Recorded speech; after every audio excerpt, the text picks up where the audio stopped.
YouTube? Welcome to another episode of Chopping It Up with Paul. It's your boy Paul, and today we're going to discuss restaurant etiquette.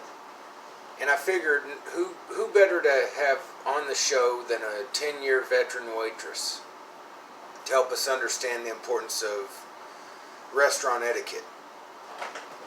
So without further delay, let's get into today's episode. I'd like to introduce you to my guest today. She's my wife, my partner. Her name's Crystal Catton, and she's been a waitress for 10 years. So without further delay,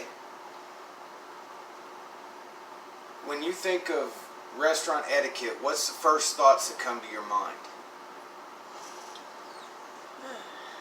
Well, after showing proper manners is the way that servers are treated. There are a lot of misconceptions, I guess you would call them, on rates of pay, tipping, lots of different thoughts, and it sometimes gets into a controversial conversation, but it also affects how positive or negative a server's life can be. Okay, and in what ways is the wage... First off, let's clarify how much on average a waitress makes per hour, because a lot of the argument for why people don't tip is, well, they're paid an hourly wage. Well, how much is that hourly wage? Let's clarify that misconception first. Are you paid minimum wage, or how are waitresses compensated for their hourly wage? A server's hourly wage is in no way equal to what the federal minimum. We have an entirely different minimum wage that is set for a tipped employee, i.e. a server or bartenders, things of that nature. Those people that collect tips, they collect them for a reason. And what is that reason? It's supposed to make it equal out to being minimum wage. The employers that hire people in those categories have most people. Federal minimum wage is $7.50 an hour now, I believe. Server minimum, the last time it was changed was back in the 60s. Different states have a few cents variance here and there. But on average, what is the average minimum wage for a server? Well, in the state that I'm in now, it's $2.25. So that's cutting about $5 and some change off the regular minimum wage, guys. This impacts a lot of decisions that waitresses have to make. So is tipping kind of a way to generate that additional income? That's exactly what it does. Tips are usually reported at the end of every shift or every pay period, depending upon who you work for and company policies, but we still have to pay taxes on that money, just like everyone else. We have to pay taxes on everything we make.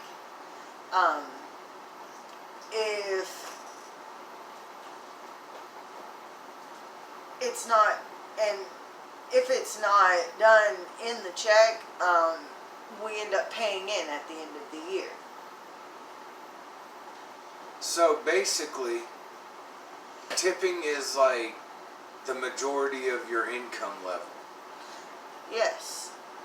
Okay, other aspects of restaurant etiquette that should be discussed that there is a lacking of. In my opinion, I go to these restaurants and I can see the sign that physically says, "Please wait to be seated." and yet there's people that go seat themselves. How does that adversely affect a waitress's ability to do her job? Well, the reason that most places put those signs out, not only does it help with the schematics on how they possibly might need to rearrange their dining room, different things that they need to do, but more importantly, it affects how soon you get waited on, things of that nature. If you go sit yourself at a dirty table and while the waitress is in the back picking up food, they might think that you've already been waited on or not see you, especially if they're busy. And you might end up somebody coming in after you that waited to be seated as asked, may get waited on before you do because the server knows they're there. They may or may not know that you are if you go seat yourself. Okay. And how in a waitress's world should the visit go? Should we have our drink ideas when the waitress comes to the table? How would that work out better in a restaurant situation as far as the etiquette of the restaurant visit and the restaurant experience? Well, the only thing that really does is make things move a little faster. If you're in a bigger hurry, if you know what you want and can give that to your waitress when they come to the table, they can more fit your needs. If you're on a fixed amount of time that you have for lunch or whatever meal break you have, whatever shift you work, whatever it is,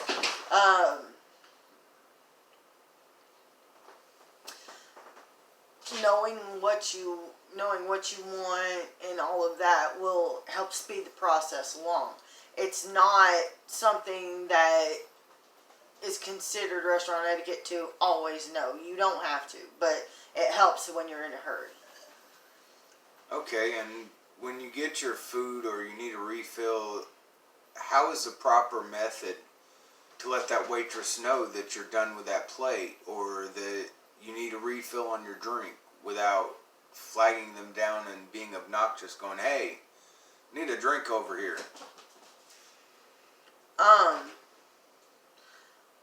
That's more restaurant to restaurant. Some restaurants have buttons at the table that you can push to call your waitress, things of that nature.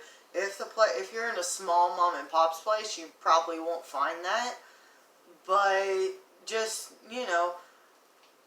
raise your hand and keep in mind, be mindful, be polite of what's going on around you and how busy your server is. That's something that a lot of people don't take into account. Well, I need this or I need that, and they make it over that. Pay attention to what's going on around you.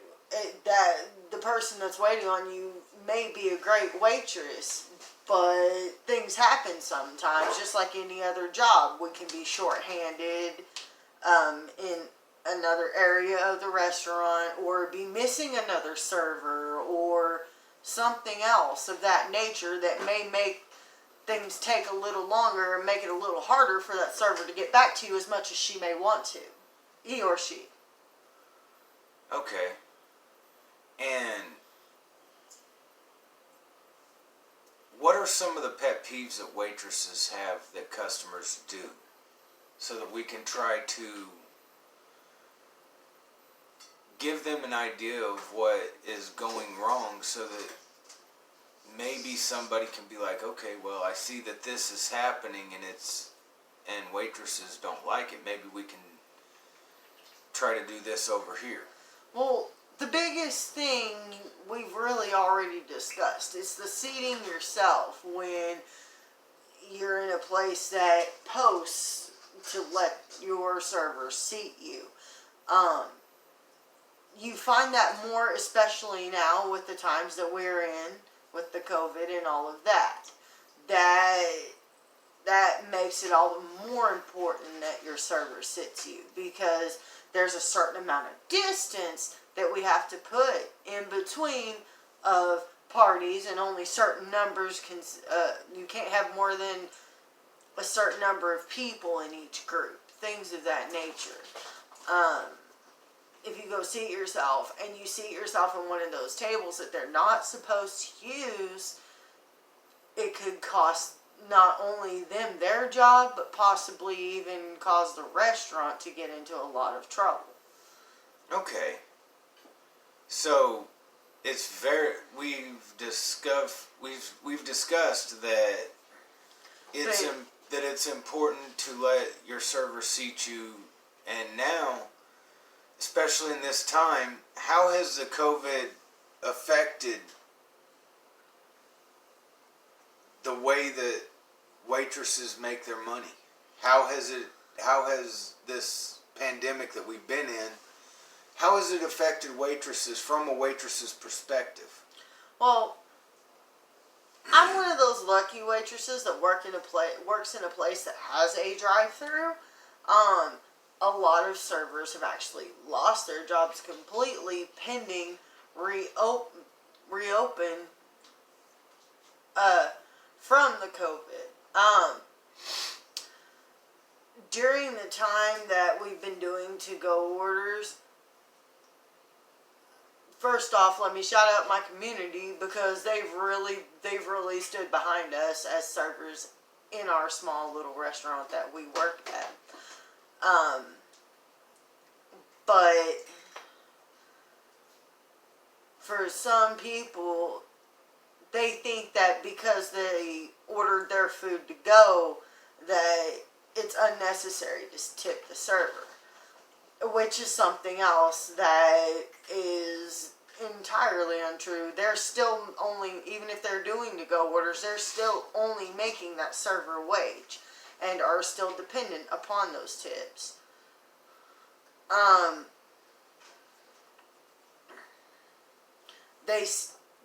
Or in some cases, they may be taking tables and also answering phones to take to-go orders and things of that nature.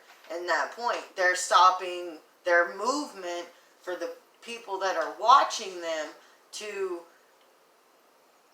speak with you on the phone, to take your order, to put the stuff together, to bag these items, that whatever items that you may want that restaurant has, they still have to make sure it's all there. They still have to make sure it's rung up. They still have to treat you with respect, talk to you with respect on the phone. That's how you should evaluate your to-go tips. Not, oh, well, it's to go, so I don't need to leave a tip. That waitress is still needs that tip money to support her family. Okay, so basically, tipping is very important, people. Believe me, I'm married to a waitress. I know the importance of tipping. There's been many times we've been like, let's just pray the tip money's good this week, because we have this bill or that bill coming up, and she's making the server minimum wage, and then my wages are also helping to keep the house afloat. Which I'm lucky to be married to somebody who is a good partner that helps with things. A server on their own, especially, even more needs people to be mindful. A server on their own may or may not be able to keep a roof over their head, or their lights on, things that a lot of people take for granted. A server's counting every dime that they're getting in tips, praying to God that they're paying their bills. Before I married you, I was the same way. Because our checks are small in comparison to most other types of jobs and things of that nature. People who stay in the serving business as long as I have stay in it for the love. It's not always the money that it's not always the money that keeps them there. Most of the time, it's a general love for what they do, and a general wanting to spread joy to those around them. It takes a special person, just like it takes a special person to be a CNA or a nurse. Yes, very much so, and I consider waitresses to be essential employees because, yeah, you can have a kitchen full of cooks and expediters and dishwashers, but without the servers on the front line out there dealing with the customers, what good is it having all those people? And one thing that was taught to me as a child, as a younger man, when I was getting around the age where I wanted to go to restaurants, there were ways. My grandmother owned her own restaurant. My mother worked as a waitress and a cook there. My other aunts aunts and uncles worked in the restaurant with grandma. And it was told to me, if you want to make a server's day, make it easier for them not to have to reach across. It makes them uncomfortable and it makes you uncomfortable. So make it easier for them to access these things without having to interrupt the flow of conversation. For instance, if you're done with a plate, set it to the edge of the table where the waitress can easily get to it without having to say, "Excuse me, are you done with that plate so I can take it away so you got more room to conversate?" Have it ready for her at the side. If you plan on ordering dessert, keep your fork. Things like that make a waitress's job easier. Keep the glass where the waitress can get an eye on it and see your level of beverage. That way, because waitresses are not mind readers. They exist on what they see. If they see a glass that's half full, they're going to be like, "Hey, can I refill that for you? What'd you have?" Because the sodas look almost exactly alike. You could have Diet, Dr. Pepper, Pepsi or Coke, whichever the establishment carries. Sweet tea, unsweet tea sometimes looks dark in a glass. So when a waitress asks you, it's not that you're not important enough for her to remember your drink. You got to realize these women and men that are out there serving tables, it's 100 people with drinks. It's hard to remember one person in specific's drinks. So that's why waitresses ask when they offer you a refill, "Hey, can I refill that? What'd you have?" Don't get offended. Instead, be like, "Oh yeah, I had Diet." Well, honestly, the memory for it comes with practice. If you do get into serving, you'll find that as you go through it and get more experience under your belt, you'll be able to remember more tables worth of drinks. Now, you might remember what all drinks, they might remember every drink they brought to that table, but they might not necessarily remember which one was which. Right. And these are just things that make the server to customer experience a little easier for these servers that are out here helping to make your restaurant experience happen. Right. I personally prefer not to have to interrupt people's conversations and things, to ask them things. I try my best to remember, but when it's busy, sometimes it just happens. It's not because they don't find you important. It's not because they don't want to take care of you. It's just they have a lot to remember. You got to think even with just two people at a table, yeah, there's only two of you, but you don't know how many other tables this waitress may have. Which she's also trying to remember. Having to reach over plates is something that even after a decade of waiting tables, I still don't like doing it. I was always taught it's a rude thing, and I try not to have to do that.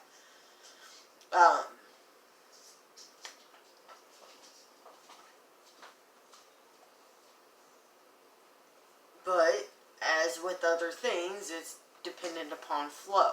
We take most of our cues from actions and facial expressions of customers. And people, don't be so fast to judge the waitresses. Everybody has good days, everybody has bad days. From cooks to accountants, we all have bad days. And we all have our epic good days. And I know she's come home before and said, you know what, I think I made a spot of sunshine in somebody else's day that was having a bad day. And I'm like, bully for you, capital. Because, you know why? It's simple. For that one moment in time, she was a little ray of sunshine in a bad day. That one word that turned the whole day around. And took somebody that, yeah, they may have come in there angry, upset, having a bad day. Somebody cut them off in traffic. And they're coming in there, they're a bit grumpy, and the waitress is just going with the flow. And then that one moment happens where that little ray of sunshine penetrates in. And their day is turned around. But at the same time, a well-placed word can make a server feel like they're floating. You know? Positivity isn't just for one or two. It's for all of us. What does it hurt to say, hey, I like the way your outfit matches today? Or, hey, I like the way you got your hair. It looks really nice. Or, thank you so much for giving us a good time today. You know, just small words like that can definitely impact a waitress's day. Or a waiter. Because in this day and age, they're both genders. They're males and females. Right. Though you see a lot less of males doing the job that I do. They are out there, and some of them are just as good. So I want to give a shout out to the servers out there that might be watching this episode. I want to give a special shout out to you guys for all that you guys do. Because I don't think we say thank you enough to our servers that are out there putting up with the brunt of attitudes from people, getting stiffed on tips, and just overall, it can lead to a bad day. And I just want to throw a shout out to you guys, because you guys are the pillars of strength. Because you hold hope in the midst of adversity. Right. And coming out of this COVID, I'm hoping that this time that you've not been able to go out and go into an establishment and be waited on and all these other things, that you remember when you go back how much you enjoy it. And I'm hoping that it helps teach the lesson that these people are just people, just like everyone else. They depend on their wages as much as you do, and you directly impact those wages. So please keep that in mind. So in conclusion, if you were to sum up your viewpoint on restaurant etiquette, how would you best sum it up? Meaning? What message would you like to leave besides tipping? We've discussed that like majorly, but because it's the biggest misconception. It's the biggest issue that servers have. The rest of these things are small and don't always happen. A lot of people do show a courtesy enough to speak to their waitress and things of that nature. It's not as big of a problem, really, of people not wanting to, being upset because you can't remember exactly what their drink was or something of that nature. That's really the biggest misconception that I wanted to lay to rest, which is why I wanted to come on the show in the first place for this topic. Okay. So, to sum up this episode the best way I can is always remember, don't forget that if you see a sign that says please wait to be seated, that's not to inconvenience you, it's to help the waitress know you're there. B, when you get seated, if you know what you want to drink, let the waitress know. If not, say, could we have a minute so we can discuss what we want to drink? That's fine. Be courteous to your waitress. Speak to them with kindness. Don't make them have to reach across you to retrieve your plate or your drink glass. Have it helpful where it's off to the side where they don't have to as much interrupt your conversation as to say, what were you drinking? Can I get you a refill? And don't forget to tip the waitress because their financial situation depends on it. And like I always say, this week's quote is befitting. Be the change you want to see in the world. If you're tired of seeing things the same way, change your viewpoint on it. Say, okay, well maybe we could change this and it'll have a better outcome. Than to just sit here and continue in the same path you've walked in. So,